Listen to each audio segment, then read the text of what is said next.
Salut, je suis Lucie et aujourd'hui je voulais te partager une étincelle d'amour. Quelque part dans l'univers se trouvent des mondes merveilleux, peuplés de toutes sortes de créatures dotées de grands et fabuleux pouvoirs. Ces mondes furent créés par la seule et unique merveille qui donne naissance à tout ce qui est dans l'univers, l'amour. Parmi ceux-ci, il en est un tout particulier qui habite une espèce remarquable, l'homme.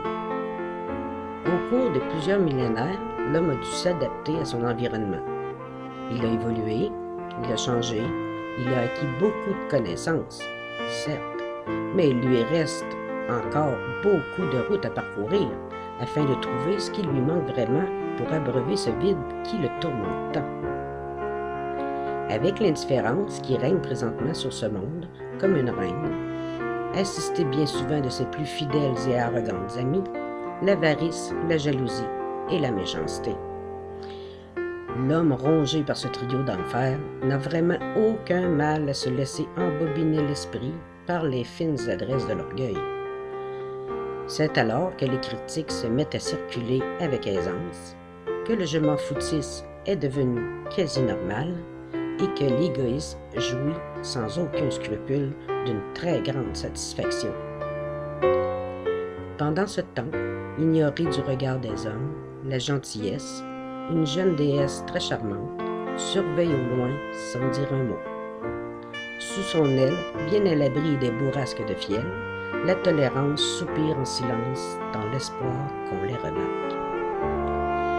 Pendant que la sagesse, une grande dame, ainsi que sa douce amie la patience, observaient le chemin des émotions de l'homme, la compassion, bien que très aimante, semblait triste tout à coup à la vue de ce scénario. N'y a-t-il pas quelque chose à faire, se demanda-t-elle.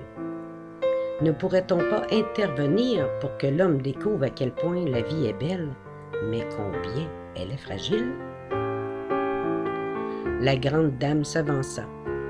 Regardant son ami, elle lui sourit et lui dit « L'homme a tout ce dont il a besoin à l'intérieur de lui. Nous ne devons en aucun cas le forcer. Il est le seul à pouvoir le découvrir, mais seulement quand il sera prêt. Pour l'instant, il a peur. »« Il a peur !» s'exclama la gentillesse qui écoutait. « Mais comment pourrait-il avoir peur? Il est capable de tant de colère. Il fait preuve de tant d'insouciance. » Son ami la tolérance s'empressa de répondre. « Ses gestes sont maladroits. Il faut lui donner une chance, lui pardonner. Il faut surtout s'armer d'une très grande persévérance, souligna la patience. L'homme a été endoctriné par de vieilles croyances qu'il s'est inventées depuis si longtemps déjà, reprit la sagesse.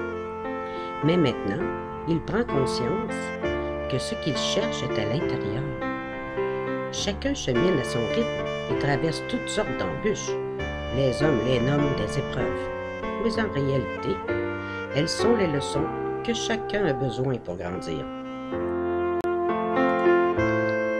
L'homme devra apprendre à aimer son prochain comme lui-même, à ne même pas penser faire ce qu'il n'aimerait pas qu'on songe à lui faire, et surtout à être reconnaissant pour tout ce qu'il est et tout ce qui lui est donné. Puis, un beau jour, du cœur de l'homme, une étincelle renaîtra et une magnifique lumière jaillira. Une extraordinaire énergie de pur amour l'enveloppera et le comblera. Dès lors, l'homme saura que l'amour est la seule vérité de toute chose. Je nous aime et je nous souhaite beaucoup d'amour.